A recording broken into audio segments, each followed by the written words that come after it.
Good afternoon, everyone. Thank you for choosing Across the Fence. I'm Will Michael, and this afternoon for Fran Stoddard. It's lunchtime, so perhaps there's no better time to extend an invitation to all of you to join the Great Vermont Picnic. And you're asking, what's the Great Vermont Picnic? During the pandemic, we know many restaurants are not able to operate at full speed. As a result, the farms that provide our restaurants with fresh local food have lost an important market for their produce. Back to the Great Vermont Picnic. The idea is to invigorate the farm-to-chef connection. So order takeout from your favorite local restaurant, turn it into a picnic. The idea comes from the Vermont Fresh Network, whose executive director tells us more. Vermont Fresh Network's the Great Vermont Picnic is a month-long celebration of the farmer-chef connection. You know, we want to celebrate the summer bounty of the state, and we want to increase business to local restaurants and other food and beverage producers. Sales are much lower right now than they would normally be. And, you know, many restaurants are offering takeout, and we want to support that. So as I understand it, that's really the core of your organization, the Vermont Fresh Network, is to make these connections, these farmer-chef connections. Is that right? That's right. The Vermont Fresh Network, our mission is to increase local purchasing of local food by restaurants. And we want more local food to be served in restaurants, and we want to strengthen those connections between our farmers and our chefs. So again, this Great Vermont Picnic is really in keeping with your mission, that connectivity between farmers and chefs. Just pointing out, this has sadly become more difficult during COVID, correct? Is that, I mean, your work is even maybe more important than ever. That's right, yes. You know, right now, as we all know, that the capacity of restaurants right now is diminished. You know, there's some outdoor seating, but not that may not be able to support restaurants overall. But we want to, you know, we want the public to support and engage with the local food sector while encouraging, you know, social distancing. And we want people to enjoy the outdoors with local food. And that's where this came from. We want, you know, our restaurants need our help, our farmers need our support. And this is a way that folks can do it while also just having a good time. And enjoying the great Vermont outdoors. Now this is lasting, I understand. It's a concept that can go on as long as the weather is great, but the specific emphasis here during the month of August, is that correct? Yes, that's right. We're focusing on August, and you know, it's before school starts or before, well, people are maybe on having staycations at home, and you know, we want people to like basically order takeout and pair it with a local beverage or local cheese, choose your picnic spot, and then we want to see people take pictures of it and share that, so that, you know, by using the hashtag Vermont Picnic, we want to see that and just facilitate that supporting our restaurants. So the COVID-19 is not just affecting farmers and chefs and their restaurants. It has to have an effect on an organization such as yourself that's trying to grow fresh Vermont food and the networks that occur. How difficult has this time been for you guys? Oh, yes.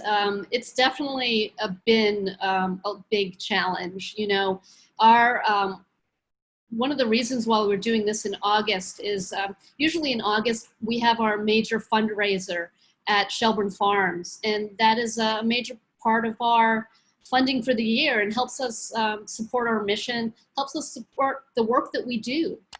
And so in keeping with that, we've started a GoFundMe, and we hope that folks can maybe even, since we're not having our event, maybe they purchase a donation ticket through our GoFundMe. But you know, it was very difficult. Things are changing quickly, and as a nonprofit, we rely on support.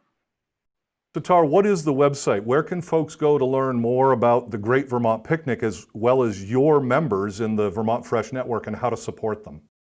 Sure. You can visit vermontfresh.net, and it's all right there on the front page. And a phone number for those who might not have connectivity? Of course. Our phone number is 802-434-2000. So consider taking part in the Great Vermont Picnic in support of our farms and restaurants, and our thanks to Tara from the Vermont Fresh Network for being with us. Our next segment also focuses on fresh local food. It's food from your garden. And from our archives, here's garden expert Leonard Perry with garden author Cathy LaLiberte of Richmond. Today we're back in Richmond at the garden of Cathy LaLiberte to see in August what's still growing and what's ready for harvest. Thanks so much, Cathy, for having us back here. You bet, Leonard. This garden looks gorgeous other times of the year, but now it looks like the peak of production. There's a lot of food in this garden right now. So let's talk about some of the things we have here. It's starting, these peppers are gorgeous. Yeah, these are one of my favorite peppers to grow. It's a poblano pepper. They get really, really big. I like the plants are big and really hefty. These aren't staked. They just stand up really straight and strong, and have these huge, huge peppers.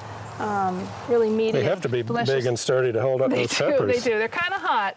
I don't like the hot peppers. I like more of the sweet ones. It looks like that's what those orange ones are. Yeah, that's a variety called Oranos, and they're super sweet, and few of them make it into the house. I just eat them right in the garden. Well, they're just gorgeous. It's an ornamental too. Yeah, that's true. Well, beside us, something we haven't seen before, and it's shade cloth over looks like some lettuce and greens. Yep. Tell us about that. Well, I use a lot of shade cloth, especially for re-sowing plants in the summertime. So under here I have fall crops of arugula and lettuce, cilantro, some other stuff like that. And so the shade cloth keeps the soil temperature down so it's not so hot. It also holds moisture. So things can germinate more easily. I don't have to water every day. And this year it's protecting them from rabbits. That's a great idea. And another idea I don't think we've seen before is it looks like squash growing up on a trellis. I trellis that squash. It's an Italian squash. It has a really long neck and a big bulb on the bottom. And the neck is long, and the nice thing about that is that you can slice it. There's no seeds inside. Wow. But they're very heavy, like probably as heavy as a baseball bat when they get mature. And I use these little tomato clips to clip them up there and keep them high, and it saves a lot of space. I also think it helps with the, I haven't had any squash vine borer problems this year. And maybe having them up might help with that, I don't know. Before we talked about leeks and the potential new problem, the leek moth, but you've got a beautiful, before you had a beautiful set of onions coming along. I understand you've had a problem with those. Yeah, just probably 10 days ago they were, ready for the state fair. But now they have what I think is powdery mildew, which is made the foliage, it's kind of gray and melted looking. But I'm leaving them there because I don't think it's going to affect the bulbs. And I have been using the bulbs in the kitchen. They seem to be fine. And as the bulbs, as the tops crash over, which means that they're ready to be pulled, I am pulling them. But I'm going to let the ones that are still upright, I'm just going to wait. So even if people have onions without that problem, they should wait until the tops start falling over, and that's a sign to harvest them. Yeah, unless you need it in the kitchen, then you should just take it right away. And that's a good point too. A lot of this stuff, there isn't a golden moment. You have to wait till. That's if you right. want some onions, harvest them. You want some peppers, absolutely. If they're not colored yet. I know ours usually don't get colored because we're eager for peppers, and we. Yeah. Well, it's interesting, speaking of some of these things, I brought some of my garden along today to show. Oh, good. So let's take a look at right. that. Well, here's some of the garlic I harvested, Cathy. These are we harvested when the top started dying back, like you want to do with garlic. And then we put it in a warm, well-ventilated place to dry.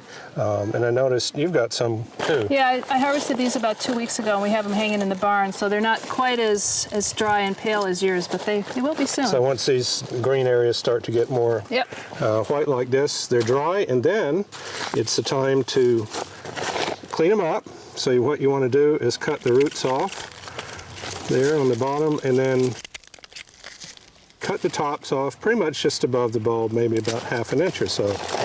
And then you can, if there's any dirt, loose things like that, you can clean it off to clean them up a bit. And then you have garlic ready to store again. Non-freezing, I found. They don't like freezing. But right. There's a nice clove there. So that's the garlic. And Next to me here are some lettuce. Now this is a variety I love. It's a red romaine called Outregius. Funny name. But then you notice I've got another box coming along with some seedlings that will, it's amazing to think those will look like this in a few weeks. Yeah. So again, a succession to have something coming for fall. And then over the right, late summer is a good time to pot up some herbs to bring indoors on a sunny windowsill. These are some that are Weiss grown. The tall one is a basil perpetua. It's a great upright one. It stays that nice shape. It's pretty variegated too. And then in front is a thyme. It's regular cooking thyme, and then a hot and spicy oregano. So just some examples of herbs. If you have limited space or outdoors even, they're great to use. Earlier in the season we showed some potatoes sowing. I love these grow bags. Love growing potatoes in them. You can, grow bags are great if you don't have a great soil, if it's not well drained, if it's too wet, or if you're limited on space. So we sowed some potatoes. These, you see, are dying back. That's a sign they're ready to harvest. So we'll kind of dump it out. This is one called Yukon Gold. Another thing, they're pretty nice, easy to harvest. You just kind of dump it out. Whoops, here comes one. All right. So you see you got some potatoes, and you just kind of pull them out. And you see some really nice, beautiful potatoes. You don't maybe get as many as you do in the ground, but it's just a lot of fun. You get different sizes, so it's great. Just a good way to grow those. I have sweet potatoes growing in mine. They'll be ready, probably I'm going to leave them until almost frost. Okay, so a long time. Yeah, so it works. Well, that's the other thing about these grow bags. They're above ground, so they stay warmer than if the roots were in the ground. So I find the plants grow better. And this year I tried tomatoes, and they loved that. In fact, I tried a new variety, which I'll try again, called Baby Boomer. It's supposed to have about 300 tomatoes on the plant. Mine must have that. It's just covered. Wow. And I actually brought a few here, so you can definitely try some of those. They're kind of like an oversized cherry tomato. They're just gorgeous. Super aren't those sweet. great? Yeah, really very good. sweet, and just so many of them. And many thanks to our garden experts, and we know you have choices, so thanks for choosing us. I'm Will Michael, inviting you to join us back here each weekday afternoon for another visit across the fence.